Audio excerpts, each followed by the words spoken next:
I'm a junior at Benilde St. Margaret's. My name is Will, and I'm a junior at Benilde St. Margaret's. My name is Suzanne, and I'm a sophomore at St. Louis Park High School. My name is Nigel, and I'm a sophomore at Benilde St. Margaret's. My name is Connor, and I'm a junior at St. Louis Park High School. This breakfast is a major fundraiser for Children First, and we are grateful to the sponsors who believe in our mission. Please join us in thanking this year's sponsors of Champions Breakfast: Citizens Independent Bank, American Legion Post 282, the Rotary Club of St. Louis Park, Knudsen Construction, St. Louis Park Sunrise Rotary, Jackson Edelman, a photo and video, Sweetware, and Gleason Printing.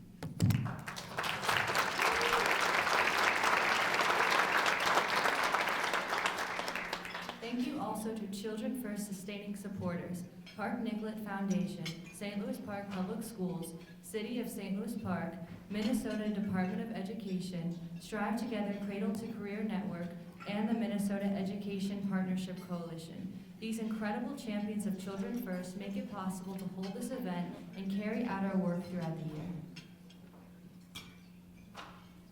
We'd like to recognize the following elected officials who are with us this morning: Minnesota State Senator Ron Latz, Hennepin County Commissioner Marion Green, St. Louis Park Mayor Nadia Mohammed, St. Louis Park City Council members Margaret Rogg, Lynette Dumalog, Paul Bowden, Yolanda Ferris, and Sue Budd. Finally, we'd like to recognize the following individuals: Dr. Shannon Neal, Mental Wellness Strategy Group Facilitator, Lauren Vasilakos, Mental Wellness Asset Map Lead, Daniel Philippe, Mental Health and Wellness Strategy Consultant, and Children First Executive Committee members, Chair Tom Miller, Dr. Carissa Walsh, Jackie Edelman, St. Louis Park Police Chief Brian Crewley, St. Louis Park City Manager Kim Keller, and Park Nicollet Foundation Liaison Paul Danisic.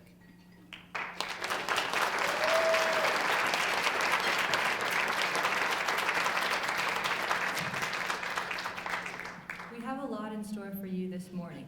You'll hear from the CEO of Strive Together and from us, the Youth for Change Coalition. And we'll end by letting you know how you can help us attain our goals. All that, and we promise to have you out of here by 8:30. Let's get started. Please join us now in welcoming to the stage members of the St. Louis Park Singers, who will be, St. Louis Park High School Park Singers, who will be singing The Road Home by Stephen Paulus.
Thank you to the St. Louis Park Choir for that beautiful performance. You may have noticed that the third verse of The Road Home emphasizes the importance of courage and trust in stepping out of one's comfort zone to embark on a new path.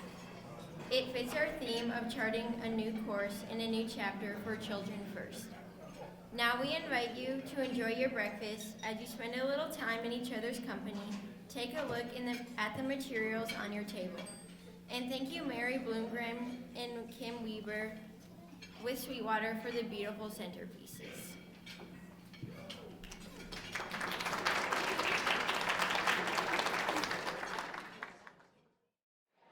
Okay, I deeply object to interrupting because I want to keep talking. But Marla is giving me the eye, and I've learned that it's best to do what Marla tells me because my life is exponentially better always. So again, I hate to interrupt because this is so much fun, and we'll make sure you have time on the end to talk to each other. But I get to thank you all for being here. I find this room of people so energizing. We're here because we care about kids and because we're passionate about the future. And I'm so excited for what's coming your way in a couple minutes. I think you'll be really proud of the work of youth in St. Louis Park. I am charged with explaining Children First New Direction in 2 minutes, so that's going to be exciting. Bear with me. I think the best way to describe the changes that we're making is to really look at the goals. So before COVID, we were focused, there it is, we were focused on public awareness, helping adults understand how they can be a positive force in children's lives. With COVID, we had a chance to pause. We worked with the Proudy Project and we did a really long strategic planning process and came back with a vision of aligning the community against 3 new goals with more in the offing. We have to do our work differently. These are complex issues and it is hard work. If you look at the data on mental wellness in the handout at your seat at the table, I think you'll start to feel the same sense of urgency that we do. It is not okay that roughly 1 in every 10 11th grader in the city of St. Louis Park who is female or who is black or who is not straight has attempted suicide. 1 in 10. So we've changed our approach. As a result, we were admitted to a national community of practice called the Strive Together Network, and we are also part of the Minnesota Education Partnership Coalition, and we have Amy Tromley with us here today from St. Cloud, who is a leader in the work. So if you see her, buttonhole her after this event and learn from the best. She's wonderful. We use a data-informed, focused population at the center approach that puts the people least advantaged by current systems in the decision-making role about what supports and strategies will best help them thrive. By shifting power to youth and families with lived experience, we think we'll accomplish the goals that you see on the screen. There's more information in the handouts. Later in this year, our youth team will be publishing a white paper on the status of youth in St. Louis Park, so you'll learn more there. And please look at page 11. We have so many new volunteer opportunities. Now I have the honor of introducing Tom Miller, who is the chair of our executive committee. We are so excited to have his leadership on board. Thanks, Tom. Good morning, everyone. It's so fun to see all the familiar faces at this event every year, kind of a who's who in St. Louis Park. I'm Tom Miller, and I just recently have joined the board here, and so I'm still learning about Children First. But last fall, I sat down with Margaret and I said, can we just get together? I want to learn what Children First is all about now, because frankly, I've kind of lost touch with it. I've been an asset champion for many, many years, but I was so impressed with what Margaret and her team have done for Children First. We are now an educational, place-based partnership. And that was a new concept to me when I started to understand that. It is a big change for Children First. There is far more action-oriented aspects to Children First now. I recently had an opportunity to sit down with Jennifer Blatz.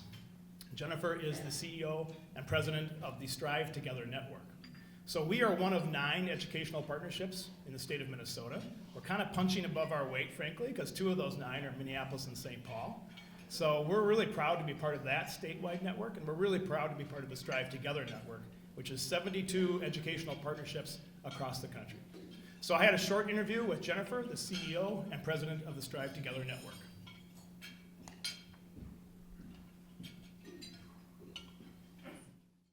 Well, thank you, Tom. It is wonderful to be with you this morning. I'm sorry that I couldn't be there in person, but I'm thrilled to be there joining you via video.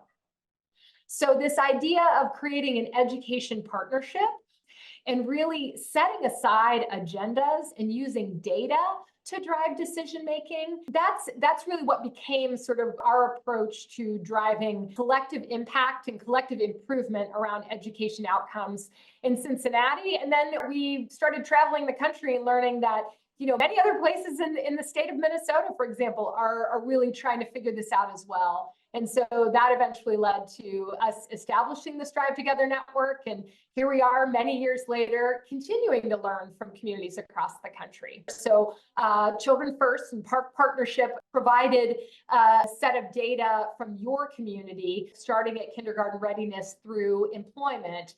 And we have that from all 72 of our network member partnerships, spanning 28 states, supporting more than 14 million young people across the country. It's not apples to apples data. As many of you perhaps know, the way that some of these key milestones are assessed in different states and different places looks differently, but we're collecting this data, and then we're also bringing in census tract data and available public data to really look at, so what is this data telling us? And so oftentimes school systems experience data used against them, like, okay, you know, there's something wrong with the school system. And when we collect the data that we collect, we look at national trend data too, to look at comparisons. We can see, okay, here is where, you know, we know that grade level literacy and middle grade math data across the country dropped significantly as a result of COVID-19. And so we're seeing that across our partnerships, but we're also seeing bright spots in the data and, you know, helping our communities and our partnerships identify what are those bright spots in the data. Are you seeing your data bounce back post-pandemic? What is happening in that school or in that district to see that bounce back, and trying to help people make sense of the data. I did have the good fortune to be able to go to the World Economic Forum and accept an award that is Strive Together's first global award. And it is from the Schwab Foundation, the foundation arm of the World Economic Forum. But the award is for collective social innovation. So I was accepting the award on behalf of the network of 72 cradle to career partnerships. And so that includes the work that you're doing in your community. So I hope that you're proud to be a part of our national network, and we're proud that you are a part of our national network. One of the things that I do often is travel to communities across the country and get to see what's happening in places. And there are places who want to be a part of this network. We have a theory of action. We have a gateway that partnerships who want to be a part of this work need to apply and align with this approach.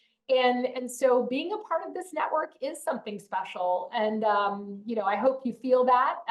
We certainly are proud that you're a part of our network. I just want to say thank you for the long commitment and the work of Children First over, you know, the organization's long history. And I know so many of the leaders in the room have been at this for many, many years. And, you know, with Wilder and the Search Institute, all of these amazing partners who have contributed to this field, we learn from you.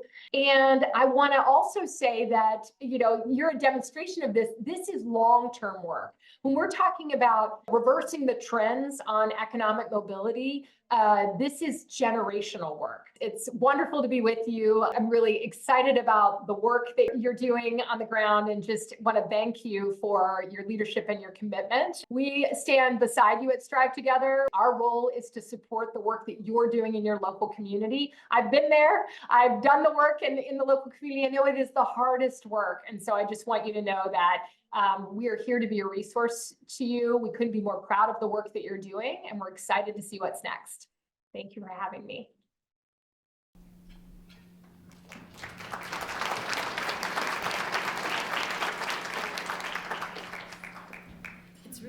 inspirational knowing that we are a part of a network of 72 partnerships across the country doing transformational work within their communities.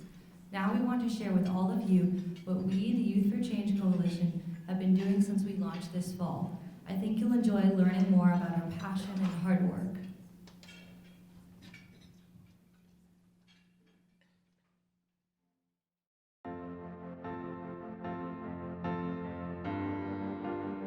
So Children First is working on a variety of projects that will focus on a lot of different age groups, but specifically the Y4CC has decided to focus on middle school and high school aged people in St. Louis Park. The Y4CC is made up of high schoolers just like me from Benilde, as well as many from St. Louis Park High School. They looked at data on post-secondary enrollment, post-secondary completion, and they even looked at data on how many of their peers are planning to go to college, how many are ready for college academically. The data walk you did this morning is the same data walks we did as a group, looking at certain data and analyzing it and wondering how can we solve these problems and why it's happening. It was kind of overwhelming at first, but then as it kept going, we got closer to the idea which we wanted. After reviewing data for several indicators that were predictors of economic mobility for youth, they felt that the mental health data they reviewed on anxiety and depression, and especially suicide ideation, was the most pressing problem to focus on. So we decided to go with suicidal ideation, partly because it's something that we feel like we see our peers or just anyone around us struggling with, and just because the data really points to suicidal ideation being one of the most pressing issues. The process we did was our group looked at different data during our data walks, and we would look at these issues like depression, anxiety, suicide, and then we would look at different races, different ethnicities, or different groups of people, and we'd look at those percentages, like how many Black students deal with this, or how many white students or gay or straight students deal with this. And then we also found the top two groups of people that dealt with it the most. A certain target demographic, which currently for us is the non-straight, the LGBTQI community. Data is really just information that can be used to help us understand how and why a program or initiative is working or isn't working. And I'm a qualitative researcher, so I think a lot about lived experience. Our lived experiences tell us a lot about what's working and what isn't. When we collect data in a systematic way, it helps us understand and sometimes validate lived experiences. And then it also helps us kind of compile evidence to show either successes or needs, and then can help us gain support from community funders or other people that are invested in the well-being of children and families in St. Louis Park. What's great about what Children First is trying here is that they're putting the decision-making directly in the hands of youth, and that the youth are learning how to use the same process that systems leaders across the country have used to address equitable results in their own communities. I never really knew how much depression or mental health is actually affecting my peers. I just kind of thought it was just a little small part, but now with that data, we've really seen how much it has gotten over the years. Especially looking at the data, it goes to show that nobody is truly alone in this, and it's a community problem. When we're shifting from the summer work of trying to set up this program, I always seen myself as, oh yeah, I'll probably be able to participate some of the time. I'll show up when I can and be helpful where I can be. But once I started being in the meetings, it's been harder and harder to not continue to show up, because it's harder to turn down this opportunity to come in and have these really rich, robust conversations with youth around important big issues. They happen to be a lot of conversations that I also professionally and personally feel are really important, but they've been really meaningful, rigorous, and deep conversations. Our schools, as one kind of institution, have been created to serve students, sometimes very homogenous groups of students for a long period of time. And the more diverse we get, the more adaptable we need to be. And so as a community, St. Louis Park, you've been learning this, right? Figuring out what are the best ways that we serve an increasingly diversifying community. And I think that as adults who have these very defined roles, we talk a lot about collaboration and we talk a lot about working together, and we do it.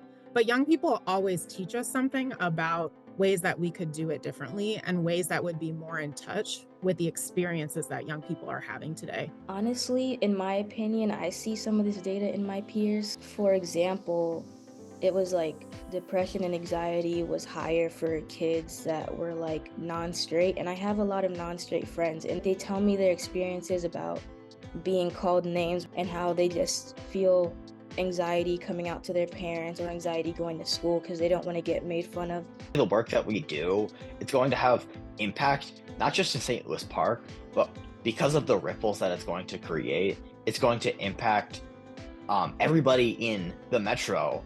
It's going to be just great for the next generation who are going to lead us. I hope that my work and the Youth for Change Coalition will make it easier for students to feel open and to talk about such serious topics. Hopefully then lower the amount of students that do feel suicide ideation. It's super important that we have all of your support as well. Any work that you do, any conversation that you have with your kid or any kid that you know is exactly what we need you to do. Youth are the experts in their own experiences, and so I think having the youth be at the center of the table and be the ones to make the decisions ensures that community change is made by and for the youth, which is so powerful. I really think that every single one of us can make an impact and make a difference, and it takes all of us to do that. So we appreciate all of your support. So at the Youth for Change Coalition, we need your support from the community because SLP youth need to see that adults in their life care about them and want to help improve their mental health. Let's all try to get involved in the work that Children First is doing.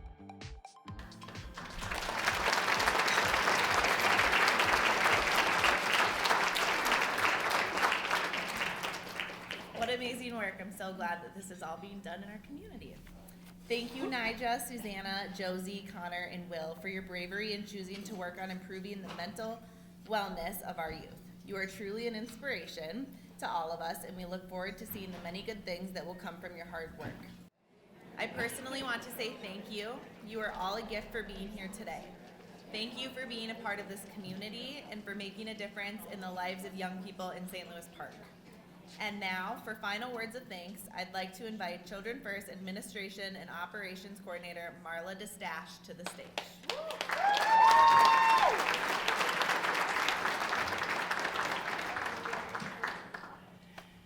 So I didn't write this down. Will said, just speak from your heart.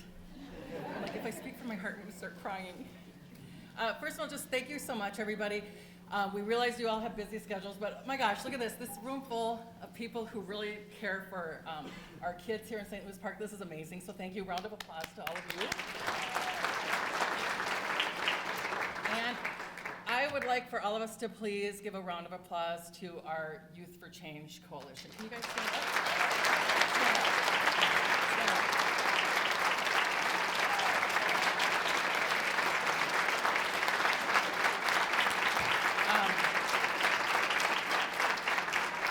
They are doing some really hard work here in St. Louis Park, and they are some amazing kids. If you get a chance afterwards, if you could stop and chat with them, like I said, amazing, amazing kids, and we look forward to seeing what they do in the future. Let me see here. The one thing I would like to say, thank you for your support, but another thing you could really help us out with is really just helping us to spread the word about what we're doing here with Children First. Talk to your friends, your colleagues, your family. Use your social media. I'm a big social media pusher, so use that to share what we're doing. We want to make sure that everybody here in St. Louis Park knows and understands what Children First is doing now. That being said, look at this, 8:15. We want to get you guys out of here, so I just have a couple things then. Folks, when you do head out, just so you know, the kindergarten readiness calendar, we have some available there. You can grab one on your way out. Also, just another reminder, table hosts, remember that the centerpiece is a thank you to you, so please remember to grab that. And then other than that, I think that's it. Again, we promised to get you out of here at 8:30. I got you out of here at 8:15. Thank you, everybody.